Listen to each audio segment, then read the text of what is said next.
Welcome to Worldbuilders Anvil, Season 2, Episode 1, The Worldbuilders Primer. Don't know where to start building your fantasy world? Do you need more? Does it make sense? Forget any worries and become a crafter of imagination. This is the place where we will prime your mind. Now, it's time to heat up the forge. Break out the mithril ingots and hammer. Welcome to the Worldbuilders Anvil. I'm Jeffrey W. Ingram. And I'm Michael Miller. Let's sup from the mug of Java and build.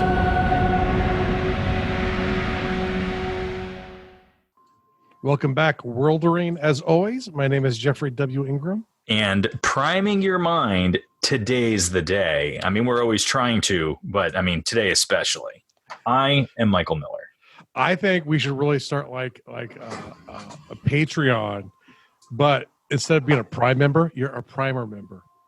Oh, so making you even more prime than prime. Even more prime than Prime. I am primer than you. You might be prime. I am primer. I think we're on to something. We are on to multiple things today, and I like how you immediately stole my new thing. Yeah, the first thing you said. So I think Jeff and I might be agreeing on a new thing. We might start calling world builders worlders. Worlder primers. Worlder primers. That's only if you're a club member, though. Okay. Yes, that's only if you're like an 18th.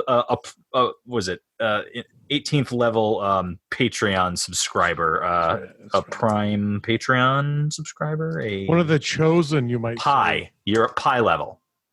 Yes. If you're pi level, you might say.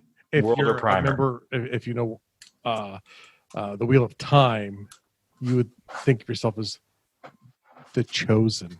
That's what I was using. The chosen. You become the chosen. I really need to get behind the Wheel of Time because you are making more and more Wheel of Time references these days, and I get none of them. None of them. And I'm telling you that was a very naughty reference right there. It was a naughty reference. And not really like naughty that way, but more like bad naughty, not naughty, not fun naughty. Like evil? Yes. So what'd you say it was? The chosen. The chosen. So the chosen are bad, or saying that you are the chosen is a bad thing. The forces of good called the Forsaken, and the Forsaken are the elite people who work for the Dark One. They call themselves the chosen. They are the good guys?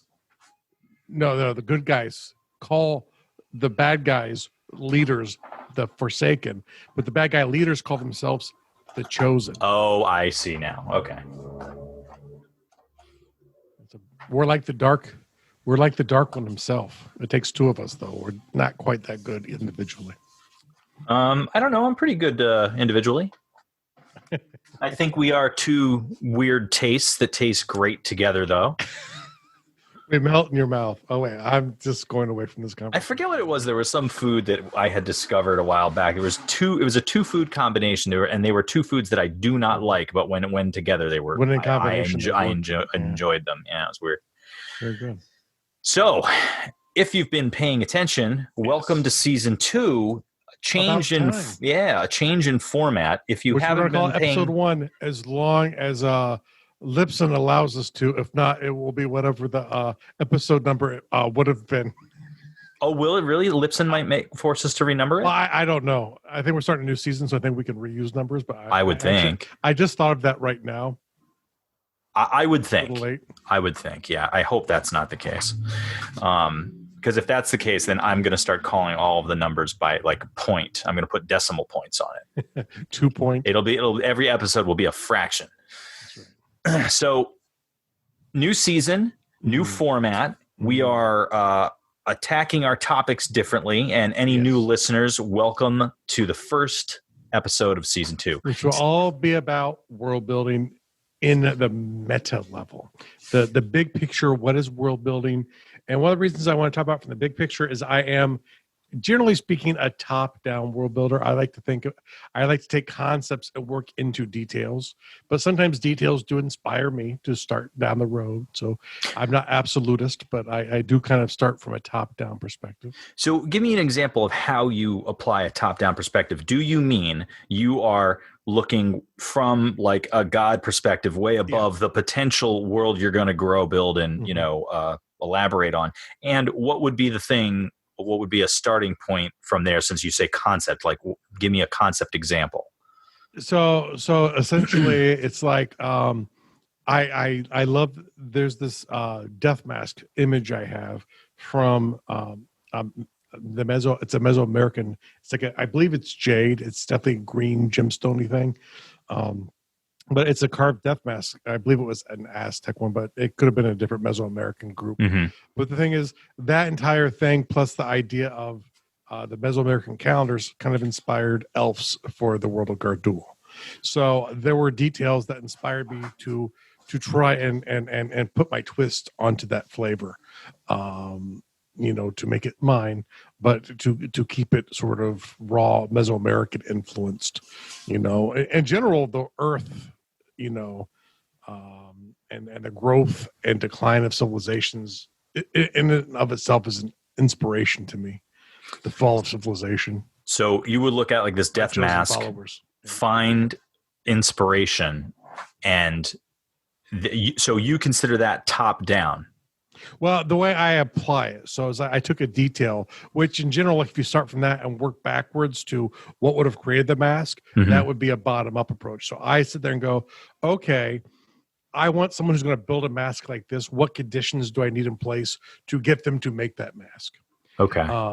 So I kind of go, and the way I do it is I'm a map person. So I start with a map, and then I start going, okay, people are here. They migrate around, and you have collisions, and that creates unique shared belief systems, which creates cultures, which creates countries, which then start wars and create more countries. And so it's like I have a series of maps sort of going back of different civilizations that have risen and fallen in my world.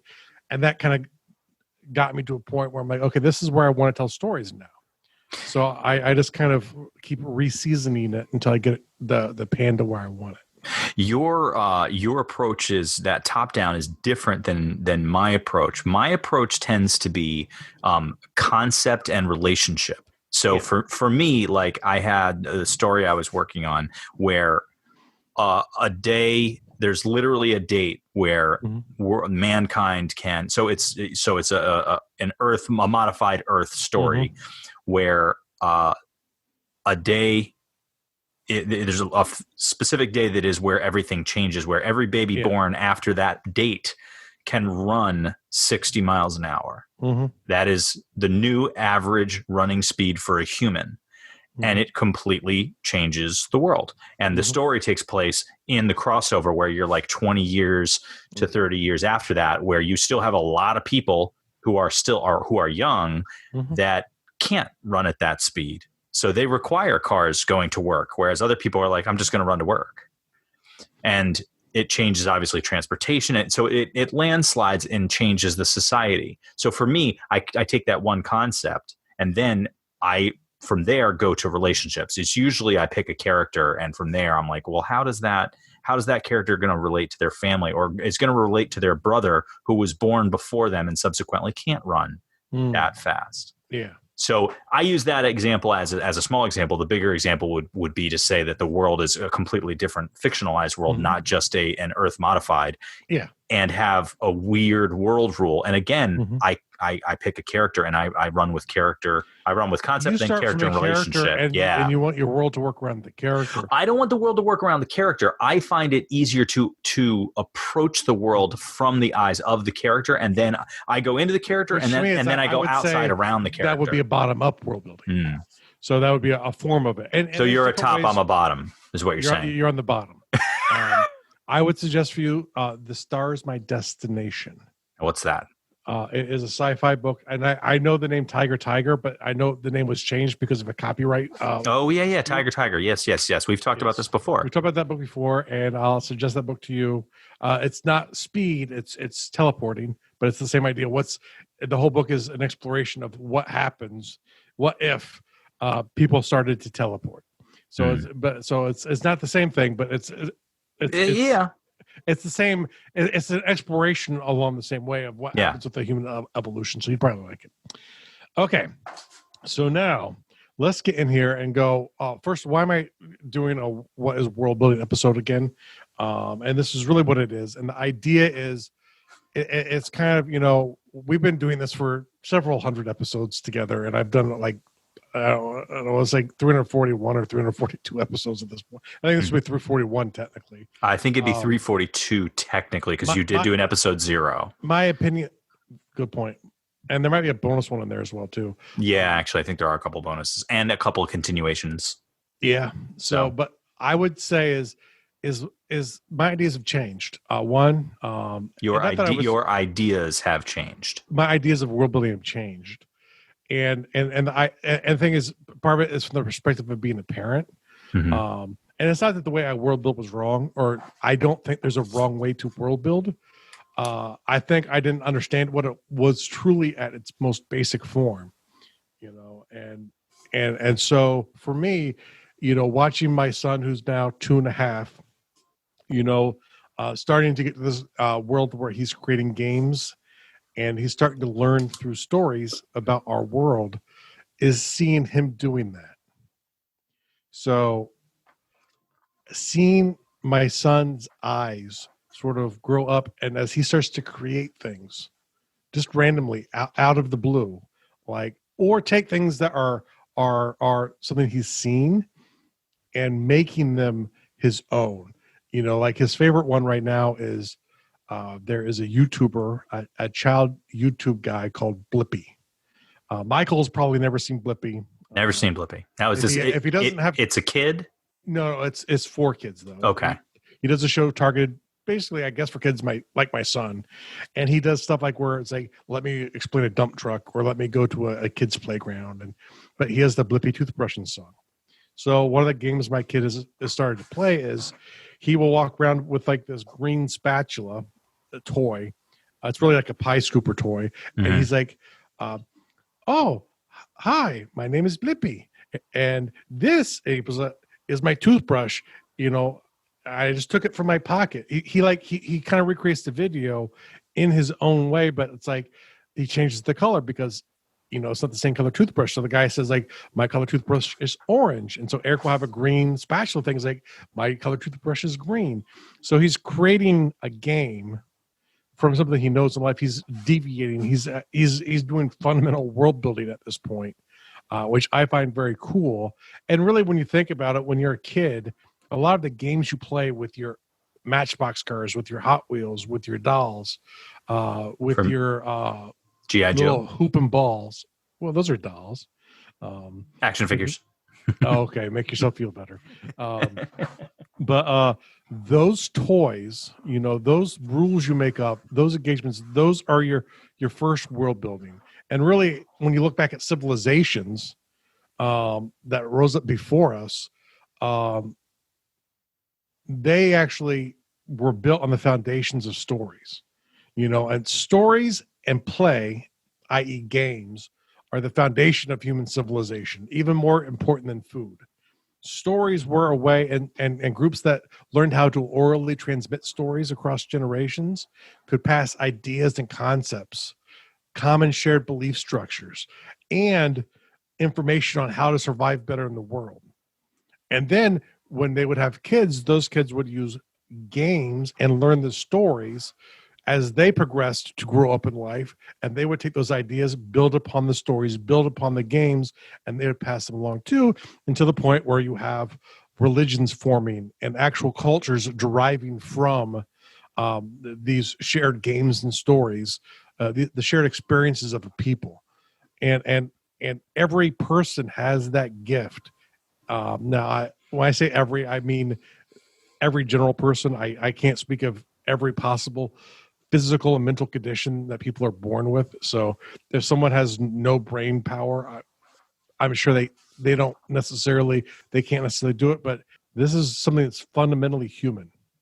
I've seen people with extreme mental disabilities, and they very much, a lot of them still, even as they get older, have the ability to world build, to create these stories and games for themselves, to explain the world to themselves. And the idea is, over time, you know, societies, We replace stories with facts as we figure things out, or we think we figure things out. And sometimes we think we figure them out. And then 100 or 200 years later, we go, oh, wait, this is actually what we meant to say. Yeah, we've been wrong all this time. Yeah. So it's not to say that we're perfect, but we try and replace the stories sometimes with other stories, or sometimes with facts that we've learned. But the idea is we've gotten here through stories and playing, and so really, ultimately, world building is really, it's a basic game that we play where we just create a set of nouns to explain something. And at the most complicated level, I think are the genre world builders who create entire fictional worlds that are sometimes alien to Earth, sometimes with species not of Earth. That's probably the height of it. Sometimes I've seen scientists do the same thing where they imagine what life would look like and what a planet would look like to hold different forms of life. So you see it from a scientific standpoint and from a fictional standpoint. You also see it in other types of fiction, right? So you watch that Grey's Anatomy episode, they have their own world building elements. It's really ultimately when it comes down to it. And so it's really, you're creating a set of nouns, and defining them. And then when you have the story is the way you transmit the nouns. And don't be fooled, actions are nouns. People think actions are verbs. They're right, because verbs are actions too. But there are also action nouns. So everything in world building is really, it's creating the noun that you're going to end up using, sometimes translating into a verb or an adverb or an adjective when you tell stories, but you're creating the nouns. So when you say it that way, do you mean, because I'm going to get like meta and specific, do you mean like, okay, I create a noun, but in my world, that noun has its normal meaning, but almost a twist or an implied meaning, or straight up in my world and the story that I'm telling, when I use this noun, it means something completely different than what you're accustomed to defining that noun as? Well, it depends exactly what you mean by the second one. In theory, they're both correct. Okay. And really, they're both correct. Ultimately, I think good world building is creating your own set of nouns that people on Earth with the languages that they use can translate into their language to understand. Sometimes it might be taking a noun that people know, like jog. I'm jogging. Even though I'm using it as a verb there. Yeah. Or he is a jog. Well, I say action instead of act, right? I act is a verb. Action is a noun. So, but I take action and I make it to mean blue daffodils. That you could do that as well, but that could lead to confusion for the people who you're telling the stories to, because you keep saying action and they're going to think you mean the noun version of act. As opposed to saying, like, redefining the word jog. Like, he's a jog. What's a jog? Well, a jog are guys who work for the resistance. We call them a jog because whatever, and you define it. They refuse to go 60 miles an hour, even though they can. Yeah. You're getting back to my story. I love it. Call back. Nice. So they're part of the jog. They're part of the jog. They're part of the jog. They're part of the jog. Yeah. Because they don't want to leave their relatives behind. Yeah. They work with the slows. Who are the slows? The people that can't run 60 miles an hour. Exactly. That's right. So they're this underground resistance of the jog. And that's really what the world building is. And the part of the storytelling is expressing those nouns to the people so that they can then use them to understand what you're trying to tell them.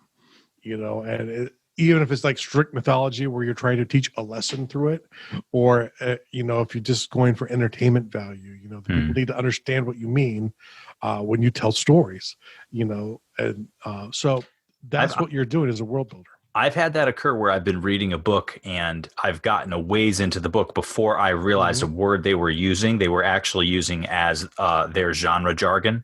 Yeah. And then finally got a clear definition, or finally understood that I'd missed picking up on the definition earlier in the book.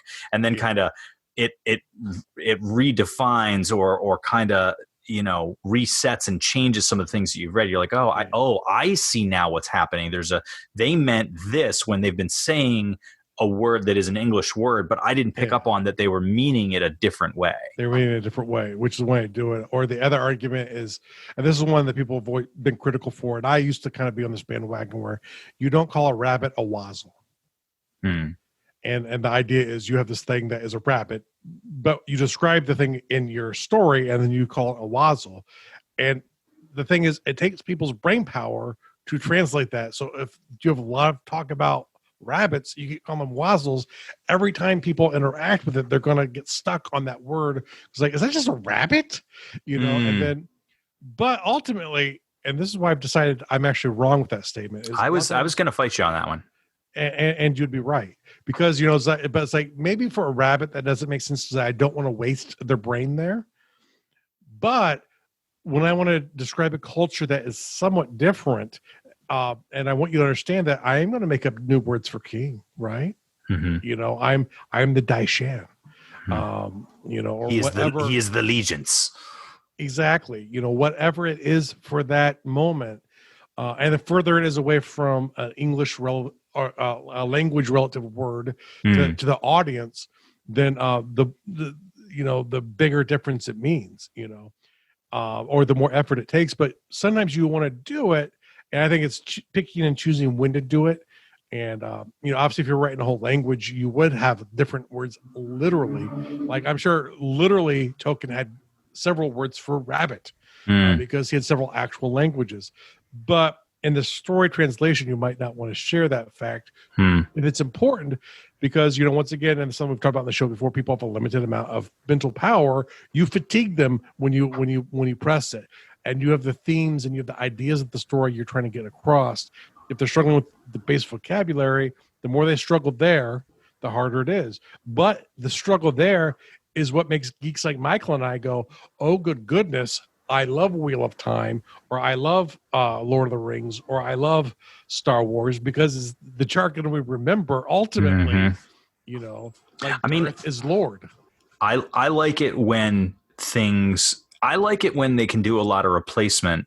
But I find it's jarring if they do a ton of replacement immediately, especially when it's when it's not needed. You give it to me slowly so I can basically ease my way into the pool of your world. Yes. Take it a little bit at a time. If you have to use a different noun for every word, right, confused. Exactly, it can be tough. But you take a look at this immediately reminds me of Tolkien, Song of Fire, Ice and Fire, and or Song of Fire and Ice, which is that's Game of Thrones. I know, but is it Ice and Fire or Fire and Ice? I forget. I think it's Fire and Ice. Fire and Ice. So Song of Fire and Ice, and it reminds me of Harry Potter. So there are a lot of very different things in these worlds, but you take a look at the language. A sellsword. That makes sense. We don't use the word sellsword, but when you hear sellsword, it's taking things that we have. But you're taking things that we have, and you're just putting it together in a way. Oh, mudblood. Oh, that makes great sense, and it has fun. It's disgusting. It has a fun sound. It's filthy. Right. It worked really well. Mudblood was one of my favorites. Yes, there's a lot of great language use in these fictions where you're not stretching much. You're really not. You're using familiar words and familiar things, but you're creating a new definition when you put those things together, and then you're explaining it, and it's great. I think the way to keep this in mind is you're not delivering the story in a different language. You're creating new English nouns, or whatever language that is your language that you're creating your story in. You're creating a story in that language. You're creating new nouns for that language. So it's great to cheat, because, like I said, the easier you make people to do certain things, when you need something a little bit more elaborate, they can buy in. It's not much of the elaborate stuff where there's a completely new language. And realize that this is not just for genre fiction. Like this sort of thing where you're melding concepts and kind of manipulating language. It's not just for like very fantastical stuff. It could be your basic dramas. You take a look at some of your television shows that are, set in the real world. They're doing it too. You might not realize it because it's almost seamless to what you're accustomed to as the real world, but they're doing it as well. It's one of the great things. I think his name is John McWhortner. He's a linguist who is sort of involved in pop culture, and he'll get interviewed because he has personality. Mhm. And I was watching him on Great Courses, and he was talking about language. And he's like, the misconception that we have in the modern day world is language is something that we learn to write in school. Mm. He's like, the written word is not language at all. He's like, what we speak is language, and it's always changing. And the thing is, it's like an accent, a different English accent is really, it's a new language starting to form. And if it deviates too far, it becomes a new language. So, like if you go to the Southern United States, is a different accent than, in the North is an obvious one for most people in America, that, versus England, where it's a lot different, aluminium. What the heck is even that, right? I can't believe you just said that. I was listening. I was listening to something yesterday or the day before where they made an aluminium reference, and I was we should really be saying it that way. I would surrender to the king on that one, or queen. I'm sorry, Elizabeth. But the thing is, and I love about, I love about is, it's like people say Latin died. No, there's still 4 Latins out there at least. Yeah. We just don't think of them as Latin because a Latin speaker could probably pick them up, but it's different. But French, Spanish, Italian's probably the closest. Yeah, I was going to say it. I was going to go Italian, Spanish, Portuguese. Portuguese, I believe, is another Latin language as well. But those are actually, they are, when the empire fell, they kept Latin, but it was the regional dialect, and it evolved into its own language. So Latin didn't die. It's just no longer the same as it was when Julius Caesar spoke it. And the same thing was even in the late empire, it really wasn't the way it was in the early empire. So it's a misconception that people have that language is the written part. It's really what we speak, and creating nouns is natural. We always do it. We try and make things easier. Languages get easier, not more complicated over time. We stop saying as many vowels. Ask the French, right? You don't speak very many letters in a French word anymore, and that's a very natural progression of an old language. Usually it's the newer languages can be really complicated, and over time, and meeting other languages, they become simpler for necessity's sake. That's really all we're doing, and so like I say, it's not really a genre fiction thing. I think that's the failure a lot of modern world builders have. They think it's this thing of genre fiction. It's like I see dead people. You're creating your world if it's derived from Earth, or you're, and we said this before. Tom Clancy novels are a few names off of Earth Today, but it's really Earth Today, or Earth the day that they were written. But really, world building at its fundamentals, it's a backbone for stories, and it's the most fundamental part of being human that we have, and then we all deny it. So some people's like, I wish I had your imagination, Jeff. No, it just means I didn't grow up. I didn't let go of that part of me, or it didn't stop admitting to it. Or, I mean, also, in all fairness, the way you were raised, yours was fostered in a way that many people's is not. Many people's is beaten. Many people's are not. It would probably be a better way to say that. Yeah. We just changed English. Yeah, just changed it. Is not is referring to plural people as opposed to singular. So, yeah, sorry about that, guys. I is a writer. Anyway. Remember, that's not language. Yes. But I'm speaking it, so it is language.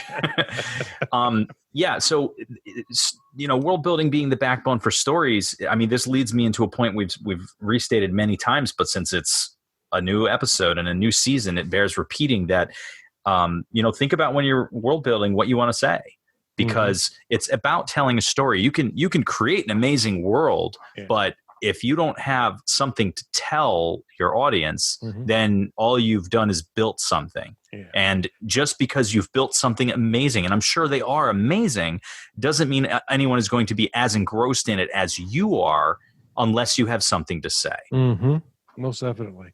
And here's where the gift I want to give people in this episode And this is something we're going to try to do this time, is have something practical in every episode. Mhm. Because I tend to wax philosophically, and I could talk about the first part of this episode for 3,000 hours. Mhm. But it's I call it the story of the child. And really, if you're trying to the story of the child. yes, and it's paying attention to child development. That is your key to recapturing your world building mojo. Because I said you did this flawlessly when you were 8, or 6. There was a point you started to go away from it, probably when people started making fun of you because their parents were jerks to them, or your parents started coming down on you, whatever it was. There's a point where you were at your height of world building, and then for some reason you stopped and deviated away. And so for the people who struggle and say they're not world builders anymore, who deny the fact that they use language, let me tell you the story of the child. These are the 5 steps really to regaining your world building. And it's to understand why kids do it. Step one is they're trying to just be understood. Right. So in the sea of things, you're just trying to be understood. So your first level of vows you're coming up with are essentially setting up the ground rules, the big picture stuff, right? But it's trying to develop the systems so you can just be understood.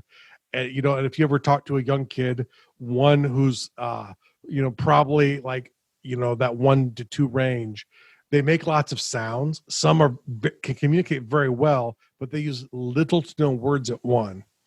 By the time they get to 3, they have lots of words, but they're making up things to get people to understand them. And they are so good at it. Like, that this kid needs to be fed. That this kid has a poopy diaper without smelling, without looking. Trust me, I have no sense of smell.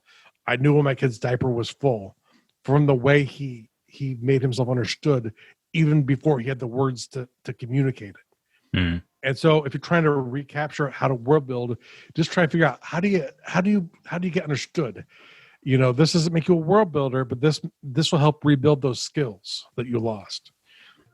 The second thing kids will start doing is they're trying to make sense of the world around them. So before they understand and start learning science and the facts, they start making things up to understand things. God is bowling. That's what thunder is. Whatever it is, it's they start trying to fill in the gaps of their lack of understanding. And this is, I think, where a lot of people get screwed when they try and world build as an adult. They think they have to understand all of those gaps, and you don't. Part of your fiction can be filling in those gaps. That's the wondrous thing with fiction. But that leads to the next one, number 3, which is educational curiosity. It's this thing that kids get, and around 6, they're just all geniuses at it for the most part. It's this idea where they absorb the Montessori calls it the absorbing mind, but it's this educational curiosity. It goes from trying to fill in the gaps to survive to going, I want to know more about this. You'll see a kid, fill stuff in and then dump it out, fill it in, dump it out, throw things. That's the kid trying to use curiosity to learn rules of the world. And so, once again, these are the things that you're doing to get back to that world building state you need to be in. The next one is making play. That's when they start naming their cars, and they start naming things like my stuffed animal has a name, my car has a name. And then it starts maybe a make-believe friend, but you're having a social play time, and you start making up nouns and inserting them into there. This is if Eric puts his sunglasses on, he becomes Blippy. He can spell Blippy. He cannot spell his own name, but he can spell Blippy because the guy does it in the video. So he's like, Blippi. I'm Blippy.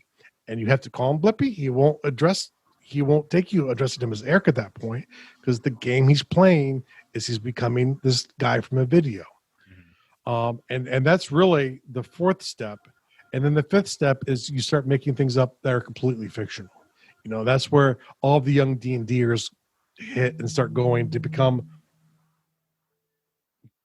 where all these young D&Ders go to become fictional artists. And people like me, that's kind of where you get to, and that's really the space you need to be in to do genre or world building. But you have to kind of go through those steps again. It's the relearning to ride the bike. You have to go through all the steps to get to where you are, and you can do it really quickly because you've done all those things before. It's like riding a bike. It's not going to take you long to get back to making up completely random nouns because of a inked in piece of paper, map of the world. And I kind of call it going from the primal to sophisticated world building. These are those steps. You just want to be understood. You want to fill in the gaps. You have educational curiosity. You're making social play, and then you're creating your own fiction. Those are the 5 steps to world building. That's all it is. And at the end of the day, at those end, you're just making up new nouns. I like it. The thing that I find really interesting about these 5 steps that you've listed is that they feel really familiar to me. Yeah.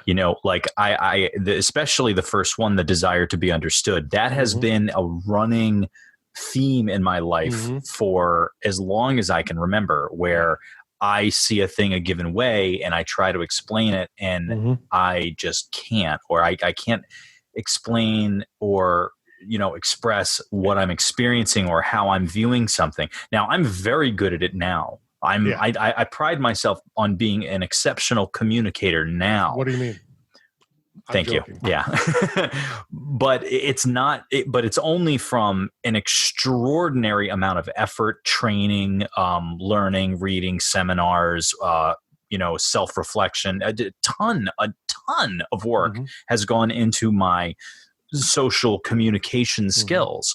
And it all stems from always feeling misunderstood or attempting to explain something or make a joke. I have lost multiple friendships over making a joke about something that made harmless sense to me and was received as harmful jest. And it wasn't meant that way. And it, just didn't land right. So I was always like, okay, 1, people don't understand me. And 2, I don't understand people. So I need to figure out more, and my mission became, I need to learn how everybody understands and how everybody communicates, just so that I can communicate with every person, because nobody seems to approach communication the way I do. So I need to learn everyone else's way because my way doesn't work. Yeah, most definitely. Yes. And of course, all the other things definitely, filling in the gaps of your understanding, like getting into science or like, creating things before you understand how science works. And then of course, educational curiosity and, making play. And then finally just creating fiction. Yeah. And a deviation of this is what we still use to learn stuff as we grow up, so like when I, was first like programming the computer, it was a desire to get the computer to understand what I was saying, and to fill in the gaps of how do I get things to talk together, and the educational curiosity to get me to go learn more, and then to be able to interact with other people through social play. And then the fictional there was creating these little abstract pieces of code that did something virtually that didn't really happen in the real world. So in much the same way, we still use these things. We stop doing them to make believe. The skills don't go away. You become so proficient, you forget you're doing them. And so if you want to become a better world builder, it's just 5 steps. Now, the aid doing that is the world building task. And that is, I want you to find objects around your house, make a setting, names, and rules for the interaction. I will ask, if you don't know, I'll give you 3 right now, a cooler, a couch, and a beer basket. So now these aren't like things you can really take those 3 things and make something up with it. That's the task. And then for the real world task, go over to the Undercroft. I want to create a thread. I'll take a video to show Eric's interpretation. I'll either explain it if he won't do it for me, which is probably what's going to happen. Or if he'll do it for me, I'll record him playing this. He uses those 3 things in a very specific way. But it's world building. But I was wondering why you chose those 3 specific items. It's because Eric chose those items. Because Eric chose those items. Gotcha. And then I'll either explain his game or I'll try and get some video, and I'll create a post on Wednesday after this episode goes live. where people can share their own stories. The items you use, however you want to do it. Just go to the Undercroft, facebook.com/groups/Undercroft, and share it with us. Thanks for listening to Season 2, Episode 1. Woohoo! Thank you so much for listening to the World Builders Anvil. We would love it if you would share the World Builders Anvil with 2 of your friends. And so would they. If they are unfamiliar with podcasts, then you get to introduce them to the wonderful world of podcasting. Take them to Stitcher or iTunes, or best of all, just send them to our website, www.gardul.com. That's GARDUL.com. Now strike while the mithril's hot.